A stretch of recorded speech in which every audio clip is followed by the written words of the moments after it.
What's up, guys? We are starting today's vlog from Zarev, Israel. We're doing a 3-day road trip here with the boys. We got Cam, Zach. We're eating falafel in the car. About to dig into some falafel here. We got a nice cheeky rental car. We got the Mitsubishi ship box. And yeah, we're out here in the desert. So stay tuned. In the mosque parking lot? Yeah, we're currently in a mosque parking lot, actually. Yeah, so it's 100 degrees plus out here in the desert, so we're hiding in the car, gonna eat this, continue, and go for some hikes, see some cool sights, so stay tuned, and we'll show you around. We are cruising here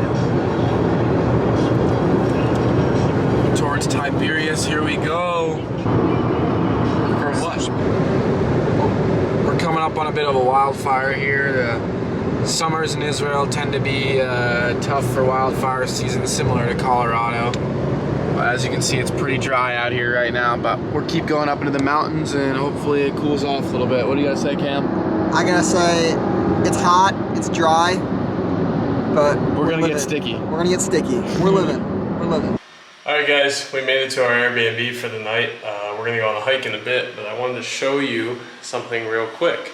So, in most Israeli homes, we're in a homestay and apartments, they have bomb shelters because, as you may know, Israel is a current hotspot for war in the Middle East, and there's a lot of conflict going on. So, every home and apartment has some sort of a shelter to give you some protection in case there are rockets or there's something going on. A reinforced concrete door here. We open this up.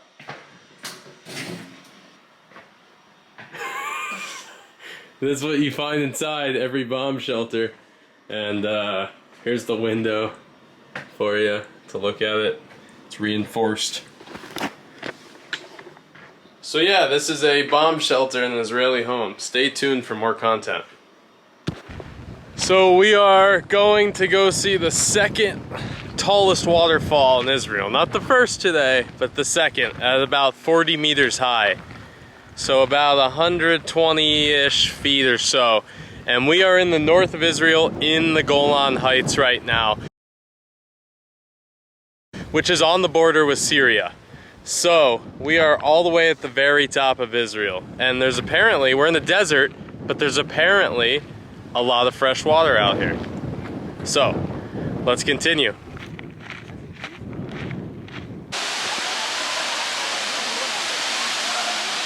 Alright guys, we just did the hike down to the main waterfall, Jilabun.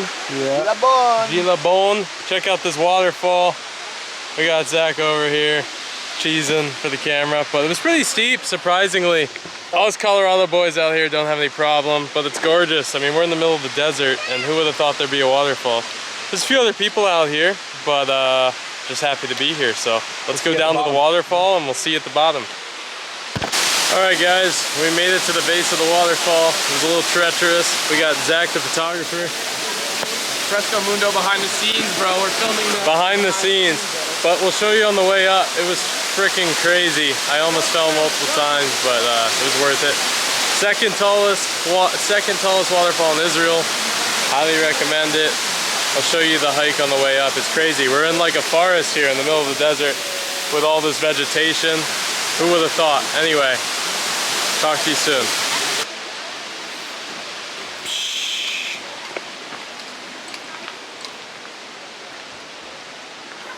We're in the bamboo forest here. Look at this. There's literally bamboo in Israel. Unbelievable.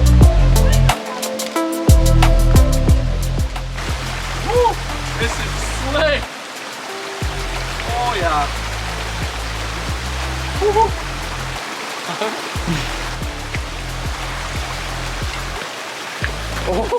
Alright, we have changed hats. We're in this massive rock field out here. Not really sure where we are with the boys. Morale is still high. Don't worry about that. We hear the water. Had a nice talk with some soldiers on the way up.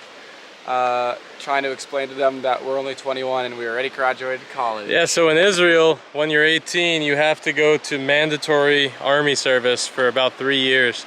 So everyone our age in the early 20s haven't gone to college yet because you go to college after the army. So it's definitely a different experience over here for sure. So stay tuned. So we're standing here, as I've already mentioned, on the border between Syria and Israel.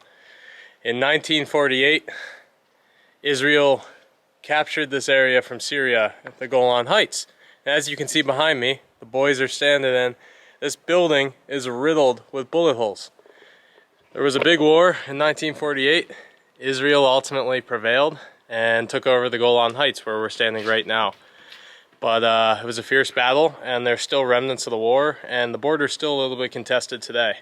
So as we stand here, I mean, check out these bullet holes. So one of the unspoken parts about being up here is that there's still a bunch of mines from the 1967 war between Israel and Syria. And actually right there, you can see the sign, is an active minefield that they haven't cleared. There's a small sign, and every so often cows or even people will walk through the fields and blow off body parts or kill themselves. So you got to be careful up here. You don't want to stray too far off the beaten path, but it's definitely a sobering reminder of the storied past of the Golan Heights. Here's the sign.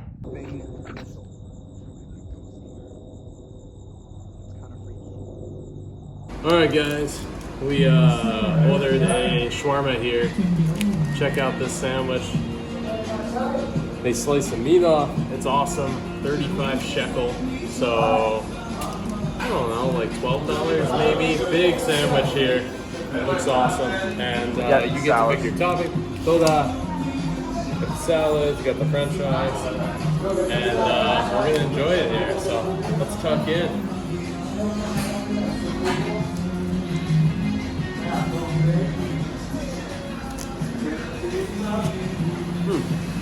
As you can see, it's a little messy. It's a little bit messy, but it's really good. And it's worth the money, it fills you up. And they're all over Israel and the Middle East, really. Shawarma, falafel, highly recommend. They're working through this. I got hummus and everything on my face. It's a disaster here, but the food is amazing. Highly recommend, but it's definitely messy. Out here taking selfies with the fans, guys. Thank you so much. We got Presto Mundo fans out here in Julis. But now we're back to the Mitsubishi ship box. Look at this thing. Look how small these wheels are. Look how small these wheels are. This car stinks. Don't rent this car. Check out the name of this car. It's not the ship box. It's actually called the Space Star. Mitsubishi Space Star. The Mitsubishi Space Star, aka ship box. Alright guys, we're here in a Druze village, which is a sect of a religious group here in the Middle East. They're found in Lebanon, Syria, this region, and a lot of them live in Israel. And we are eating traditional Druze food. We're trying to order right now, and we're having a bit of a difficulty because they speak Arabic and Hebrew and no English, so we just kind of picked some random items on the menu. So let's see what we got. This is kanafa. Hold on, what do we got here? Authentic Druze food. Kanafa. Where are we located right now? In Julis, which is the spiritual center of the Druze people. Okay.